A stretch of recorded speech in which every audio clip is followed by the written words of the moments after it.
Мен деймін да, біз мына парадокс елде тұрамыз ғой. Біздің елдегі парадокстарды айтып берейін ба? Біздің елде ұлттық қауіпсіздігінің бастығы ұлтқа қауіп төндіріп, госизмена жасап сотталады. Біздің елде антикордың бастығы коррупциямен ұсталып сотталады. Жарайды, ол үлкен лауазымдарды қойшы.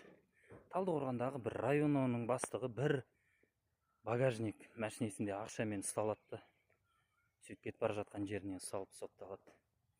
Біздің елде 30 жыл бойы қазақтың жерін сатып, ерін атып, марқасқалардың бәрін көзін құртып, қазақты құл қылып жіберген, қазақ ғылым академиясын жауып, оны өзінің қызының қонақ үйі жасап тастаған әзәзілге мешіттің атын береді.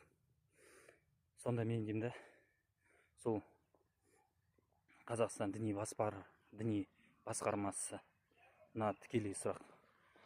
Сонда сендер, сондай әзәзілге мешіттің атын берсеңдер, сендер қандай құдайға табынып жүрсіңдер? Сендер не біздің елден сонда бөлек бір ортада, бөлек бір қоғамда тұрасыңдар ма? Сендер білмейсіңдер ме ол адамның не істегенін қазақ қоғамына? Тағы бір парадокс бар. Конституцияға әділетті қоғам құрамыз дейді, әділетті белшесінен басып бетіне қақырып тұрып түкіреді. Оның бірден бір дәлелі, мысалы өткенде Әл-Фараби даңғылында қанды жол көлік оқиғасы болды. Соның салдарынан сол Алматы бойынша сол жол көлік қозғалысына жауапты, қауіпсіздігіне жауапты лауазымды тұлғаларды орнынан босатады. Бірақ соларды тергеудің орнына, бірақ солардың қылмысын әшкере еткен адамды алып, қазір міне 5 жылға бас бостандығынан айырамыз деп жатыр. Бұл не сонда? Не сұмдық?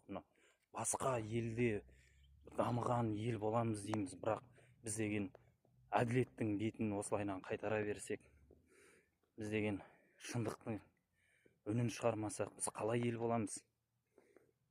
Бірақ мен ойлаймын да, бұны жоғары жақтағылар білмей отырған жоқ. Бәрін біледі, президент те біледі, министрлер де біледі.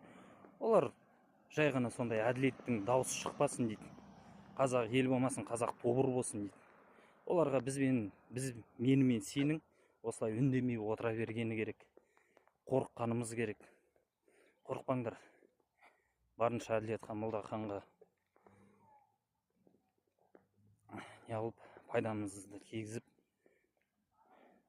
тым болмағанда осы интернет желісінде қолдап кетіңдер. Тоқаевты белгілеп, әділет министрі бар ма бізде өзі? Сондай министрлікті белгілеп, тым болмағанда осылайынан қолдауымызды білдірейік.